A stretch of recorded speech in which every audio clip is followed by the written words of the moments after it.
Let's explore the 10 best marketing tips from 281 books. There are, of course, many great marketing ideas and insights out there, but some are more essential and more impactful than others. So here I want to focus in on my 10 favorite tips from the 281 books that I've read over the last 22 years as an entrepreneur and marketer. Now, of course, these are business-related books. Many of them go well beyond the theme of just marketing. So I do plan to follow this episode up with some of my favorite tips to do with startups, business strategy, productivity, leadership, and other related themes. So if you're interested in some of those topics and some of my favorite insights to do with them, be sure to subscribe and turn on notifications so you don't miss out on those. But with that said, let's dive straight into the list, beginning with tip number 1. Build momentum with the smallest viable market. One of the most common marketing mistakes is trying to appeal to a broad and diverse audience too early in the marketing process. So whether you're launching a new product, a new service, maybe an entirely new business, it's often tempting to try to appeal to everybody right from the beginning with the idea that reaching more people is somehow better. Now, the problem with this approach is it doesn't really factor in how difficult it is to cut through the noise and to get people to actually care about your product or your service or your idea. The fact is, people are inundated with advertisements and offers for all kinds of products and services that might, in some way or another, create value for them or be able to benefit them in some way, but people don't care. There's just way too much to pay attention to. They can't focus on each and every offer that might or might not be relevant to them. So because of so much noise, it's very difficult when you're launching your product or service to cut through this noise and to have an actual impact. Now, the solution is to start with the smallest viable market as described by Seth Godin in his book, This is Marketing. So you want to identify a group that A, will benefit greatly from your product, B, naturally communicate with each other in some way, and C, are reachable through a reliable marketing channel. By focusing your early marketing efforts on a core audience like this, you greatly improve your odds for success. Number one, you're more likely to have an impact with customers that will benefit greatly from your product or service. They're more likely to leave you positive reviews and word-of-mouth referrals, and all of this helps you build the momentum that you need to eventually reach a larger and more diverse audience. Let's continue on to tip number 2. Confirm that customers understand your message. Many businesses fail to communicate a simple and compelling offer when it comes to their products or services. And so when customers visit their marketing website or read through their marketing brochure or other marketing materials, they don't fully understand the offer, they don't fully understand how it might benefit them, and thus are more likely to just simply move on rather than really making a true yes or no decision. Now, one of the reasons why this is so common is it's much easier to judge ineffective marketing messages when you're looking at another business versus looking at your own. You're fully familiar with your own products and services. You understand all the nuances of what it is that you sell. So when you look at your own marketing material, it's very easy to fill in gaps mentally without realizing that the message itself doesn't fully convey what it is that you offer. And so marketers often fall into the trap of using industry jargon or overly flowery language, or for one reason or another, having a marketing message that just simply fails to communicate effectively with potential customers. Now, with this in mind, it's critical that we test our marketing material with potential customers to confirm that A, they understand exactly what it is that we're offering, and B, that it's a compelling offer that at least a reasonable number of potential customers are sincerely interested in. And one of the very best ways to do this is to engage in one-on-one casual interviews with potential customers. So for example, you might load up your marketing website on a tablet, or you might present them with your marketing brochure or other marketing materials, and you simply want to ask them open-ended questions to get a sense for their initial thoughts or their first impressions when they look at your marketing materials. So avoid selling, avoid trying to explain anything, avoid trying to walk them through the brochure. Let the marketing material stand on its own, because at the end of the day, you won't always be there looking over their shoulder, able to help. for the overwhelming majority of customer interactions. These are going to be people that are just simply visiting your marketing website. So you just want to ask them open-ended questions like, what do you think this is? What do you think it does? What on the page stands out to you most? The idea here is you want to get people to verbalize their inner dialogue as they react to your marketing material for the very first time. You want to understand, what are they seeing? What are they thinking? What potentially are they confused about? You want to get a better sense for how people react to your marketing material without guidance or assistance on your part. Now, as you go through this process, you're going to start to see patterns where people are potentially confused or don't understand what it is that you offer. And if you really find that you're missing the mark, what I do recommend is you pick up a copy of Marketing Made Simple by Donald Miller. It can help you craft a better and more effective marketing message to make sure that people understand your offer and are more attracted to it. And then what you want to do is continue to conduct these kinds of one-on-one interviews until a reasonable number of people that you engage with are sincerely interested in your product or service. That's when you'll know that you have a compelling marketing message. Let's continue on to tip number 3. Identify the best marketing channel right away.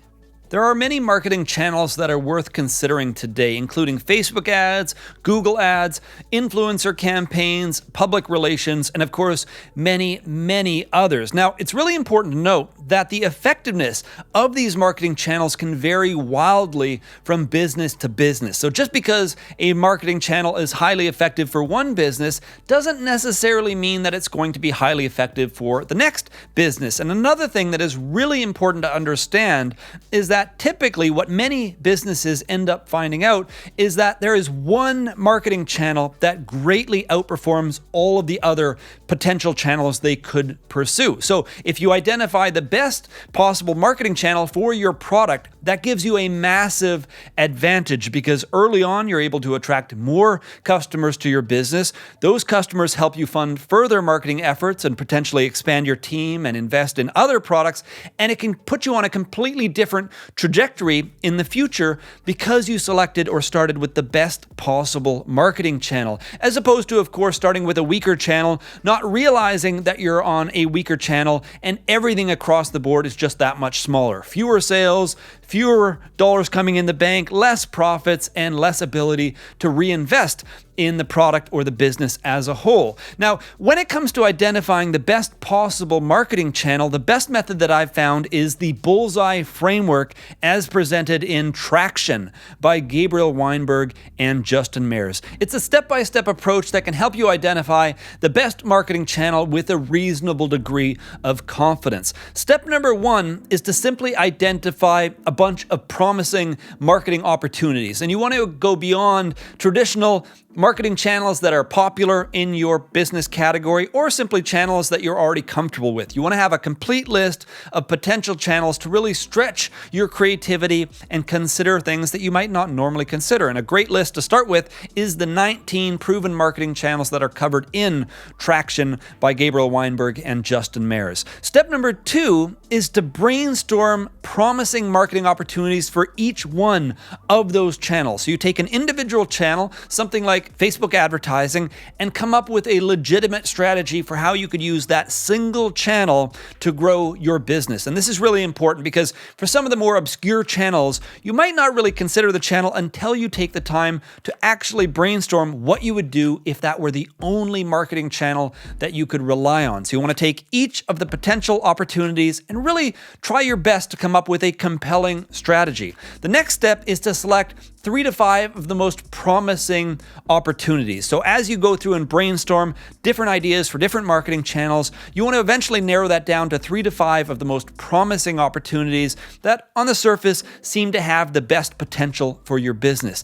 The next step is to conduct inexpensive tests to find out how each of the promising opportunities perform relative to each other. So for example, if you were going to consider Facebook advertising, you would spend a limited amount of money to get a rough sense of how that channel performs for your business relative to the other opportunities. So we're not focused here on over optimization or anything like that. We're just trying to get a rough sense of what we can expect from each channel, and then we're judging them based on how they perform relative to each other. Now, in some cases, it's not easy to perform inexpensive tests. For example, search engine optimization typically has a longer time horizon involved in validating whether or not it's going to work for your business, but you just want to find some way to get a better sense of whether or not that channel is going to work for you. So in the case of SEO, you could conduct keyword research to get a better sense of whether or not there are enough people out there searching for keywords or phrases related to your business to make pursuing that channel worthwhile. But at the end of the day, you want to look at the different options, you want to compare your inexpensive tests, and the final step is to select the single best performing channel and to focus all of your time and energy on optimizing for that channel to maximize its potential. Eventually, you will reach the point of diminishing returns. That's the point at which spending additional time and effort on that channel fails to create better results. And at that point, you will know it's time to go into maintenance mode on that channel where you continue to leverage it to attract new customers to your product or service. But that's the point at which you want to focus your creative energy on returning to the bullseye framework and identifying the next most promising marketing channel that you can add to your overall marketing efforts. Let's continue on to insight number 4. Associate your product with environmental triggers. There are two different kinds of word-of-mouth referral. There is immediate word-of-mouth referral and there is ongoing word-of-mouth referral. Immediate word-of-mouth referral takes place right after you experience a product or a service for the very first time. So for example, you might read an interesting book or you might watch an entertaining movie, and right after that experience, for the following days or in some cases even weeks, you're excited about the experience and you're more likely to share and recommend it to other people who might also enjoy it. Now, ongoing word-of-mouth referral is what takes place after this initial excitement wears off. So months later or even years later, you might continue to recommend a certain product or service in some situations, and that's what we really want to focus in on here. Now, one of the most powerful ways to increase ongoing word-of-mouth referral is to link your product or service with relevant triggers, as explained in Contagious by Jonah Berger. The idea here is to identify environmental or situational triggers that relate to how someone might use your product or service, and then to create an association between that trigger and your particular solution. So a great example of this would be podcasts. Many people listen to podcasts when they're on their commute or when they're out for a walk or perhaps while they're preparing or drinking coffee early in the morning. And as a result, popular podcasts that understand this premise will often include these kinds of keywords in the title of their podcast. So for example, comments over coffee or the daily commute or something along those lines, with the idea of creating a link between this recurring natural trigger and their particular product or service, in this case, the podcast. So by creating this kind of a link, we create an opportunity where the person that might be familiar with our podcast has ongoing recurring triggers in their life that can cause them to be reminded of the product or service and be more likely to share and recommend it with other people. Another great example of this would be Kit Kat. In their advertisements and in their TV commercials, they try to make an association between the Kit Kat candy bar and drinking coffee, because again, drinking coffee is a recurring daily trigger for many people that might be interested in also consuming a chocolate bar. So by putting the two together in their commercials, they're trying to create a link. So whenever you go to make your coffee or go to drink your coffee, you're more likely to think about Kit Kat and thus more likely to buy one, consume one, or potentially recommend it to somebody else, even just perhaps by sharing part of your Kit Kat bar with them. Now, it's important to strike a balance between the frequency and relevance of a trigger and the strength of the connection or association that you're able to create. So in other words, just because something is an environmental trigger that occurs regularly in your target audience's lives doesn't necessarily mean that it's available for you to link to your brand. If a bunch of other podcasts out there are using the word commute, then it's going to be that much less effective for your particular podcast. So you want to think about environmental and situational triggers that ideally are frequent and are a natural part of the everyday lives of your target audience, but that ideally are not yet strongly linked with other products and services. That way, you can create a very strong association. Let's continue on to tip number 5. Be the first brand into the minds of your audience. Most product categories have a clearly defined leading brand that takes the overwhelming majority of revenue and profits in the category. And intuitively, as consumers, we tend to believe that the leading brand is the leader because they offer the best product or service. And this is sort of a self-perpetuating cycle, because when we buy from the leading brand believing that it is the best, then other people see that it's the leading brand and they decide to buy from that brand also believing that it is the best. But in reality, more often than not, what's really going on here is that the leading brand just happened to be the first brand to establish themselves within the minds of their target audience. This is something that I learned from the 22 Immutable Laws of Marketing by Ries and Trout. And as an example of how this works, consider the following product categories and think of what brands come to your mind as you hear each category. Soft drinks, coffee shops,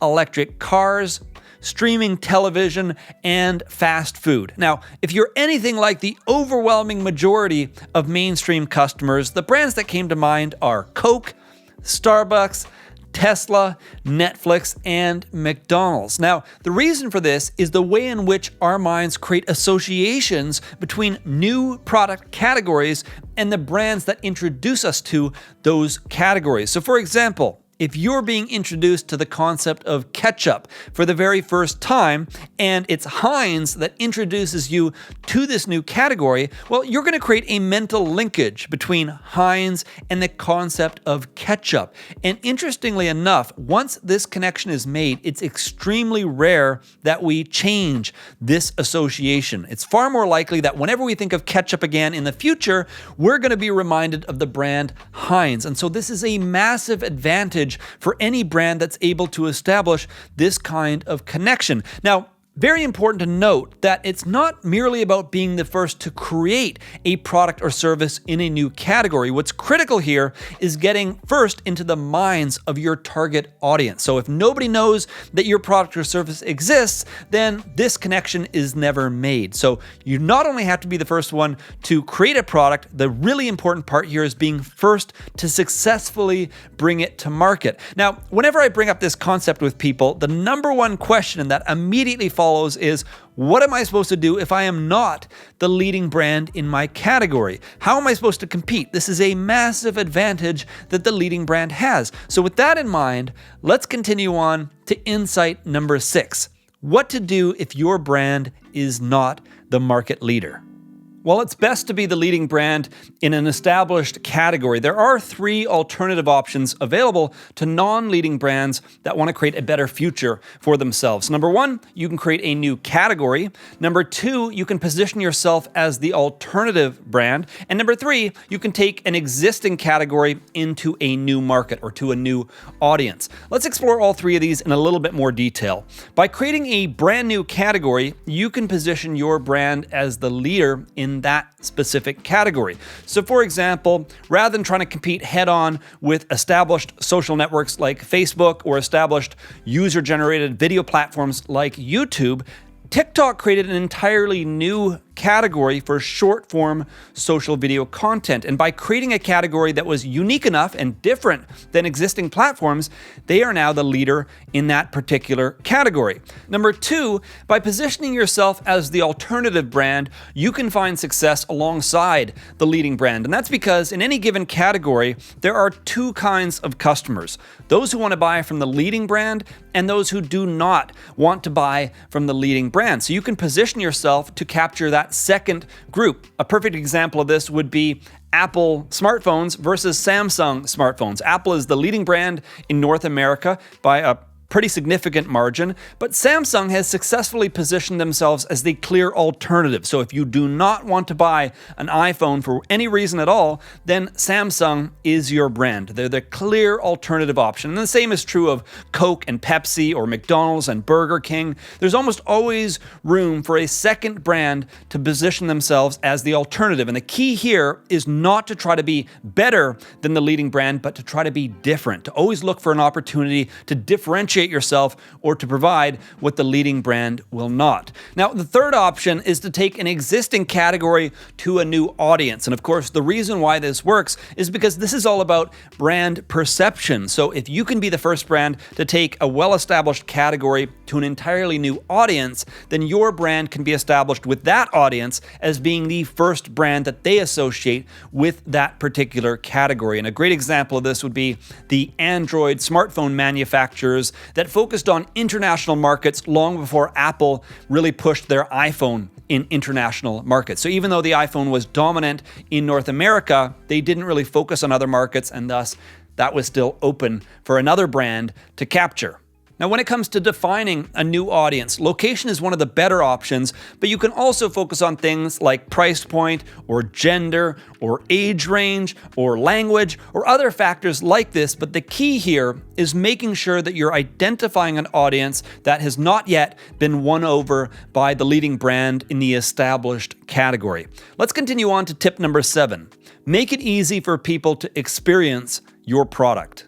Customers generally avoid uncertainty in favor of sticking with tried and true proven solutions. If they already have something that's working for them, they're not necessarily going to go out of their way to try something new. And as a result of this, it's very difficult as a marketer to get people to test your new product or service. Now, an interesting way around this bias is to help people experience your product without really even trying to. And this comes from The Catalyst by Jonah Berger. And a perfect example from the book is how Acura partnered with high-end W hotels to offer a free concierge service to hotel guests, where if they wanted to go from point A to point B, they could do so being driven around in an Acura MDX. Now, for the guest of the hotel, they weren't trying to take a test drive, they weren't shopping for a vehicle. This was simply a way to get from point A to point B. But for Acura, it was an opportunity for them to target their ideal audience and showcase their Acura MDX SUV. Now, for some businesses, another great option is to leverage a freemium model. This is where you offer a free tier of your product or service with the idea of allowing customers to fully experience the core value of what it is that you offer before potentially upgrading to a paid version that has other enhancements. Popular examples of this include Asana, Dropbox, Gmail, and many other cloud-based tools and services. And again, the key here is making sure that you're not holding back critical features, you're allowing them to fully experience the core benefit of what it is that you offer, but then you're offering clear enhancements for the people that want to make maximum use of the product. Now, what these two strategies have in common is you're trying to make it as easy as possible for people to experience your product without making a commitment, or in the case of Acura and their partnership with W Hotels, you're making it so easy that they might not even be aware that they're trying a product or service, and then by doing so, they might be that much more likely to check out your brand or to consider buying from you in the future. Let's continue on to tip number 8, reduce, eliminate, or reverse the risk for customers. Staying on the topic of uncertainty, it's also very important to address potential purchase risks that people might be worried about. So even after someone has tested your product or they've conducted additional research, they may still have fears or doubts or concerns that are preventing them from ultimately making a purchase. So it's very important to get into their mindset, to put yourself in their shoes, and to think about the kinds of things that might prevent you from buying your own product if you were in that position. So for example, you might be thinking that the product is difficult to use, or difficult to set up, or expensive to maintain, or some other kind of concern like this that is preventing you from making a purchase. Now, this is very important because simply offering a money-back guarantee is rarely enough. It doesn't really address some of the deeper concerns that people might have when it comes to buying your solution. For For example, if they're buying your product to give to somebody as a gift, well, of course, if they got the wrong gift for that person, they could suffer social embarrassment that isn't exactly resolved by simply taking the product back for a refund. And the same is true if they're making a purchase on behalf of their company or on behalf of another decision maker, where making the wrong decision can either impact their career or their social status or something else that is really important to them. So it's not enough simply to offer a money-back guarantee. You have to understand the deeper concerns that people might have. A great example of this is a company I saw a number of years back selling backup battery systems for personal computers. The idea is you plug this into the wall, you plug your computer into it, and it provides a backup battery. So in the event of a power outage, your computer will have 10 or 15 minutes of time for you to shut down your computer, save your documents, and most important of all, prevent potential damage to your computer that could result from a power outage. Now, they recognize that one of the number one concerns potential customers might have is that the unit wouldn't actually protect their equipment. So what they did is they offered a free $25,000 insurance policy for any equipment plugged into the unit so that if for any reason your equipment was damaged, it would be covered by the company. So they reversed the risk. They took on the risk themselves to demonstrate their confidence in the product and that it would ultimately solve your need. So the key insight here is that customers are always looking to reduce or eliminate risk. And if you can identify common risks that are associated with the purchase of your solution, and if you can address those risks, it makes it much more likely that people will buy from you. Let's continue on to tip number 9. Remove friction from critical customer interactions. When somebody is ready to buy your product or service, you want to make it as simple and as straightforward as possible for them to do so. You want to avoid lengthy online order forms or long customer checkout lines or even confusing product options. Anything that complicates the process or introduces other factors for them to think about when completing the checkout, you want to strip that stuff away and make it as easy as possible for them to place their order. A perfect example of this comes from Friction by Roger Dooley, in which he describes how Amazon relentlessly pursues making life easier and easier for their customers. They provide product reviews, fast and free delivery, one-click checkouts.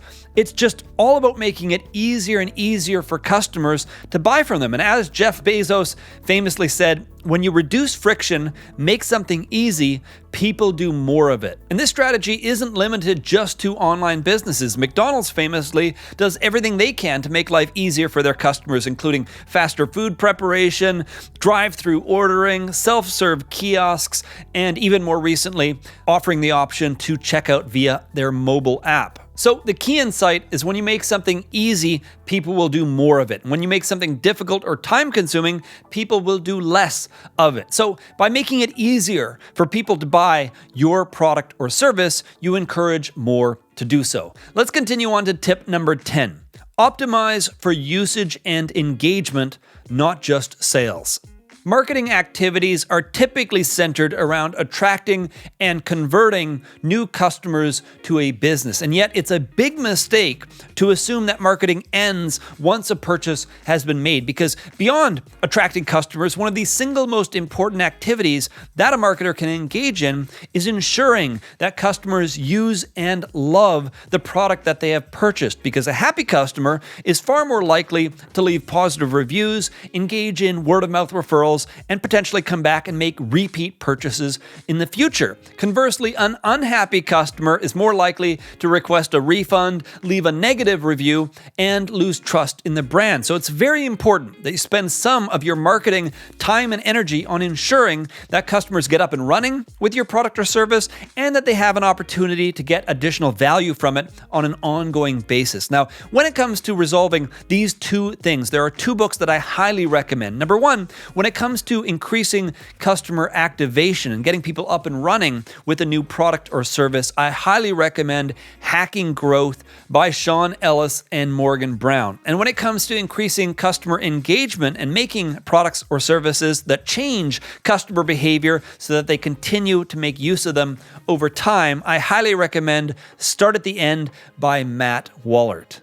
Anyway, those are the 10 best marketing tips from 281 books. If you have any questions or thoughts, let me know down in the comment section, and be sure to subscribe and visit rickkettner.com to learn more about marketing, entrepreneurship, or business in general.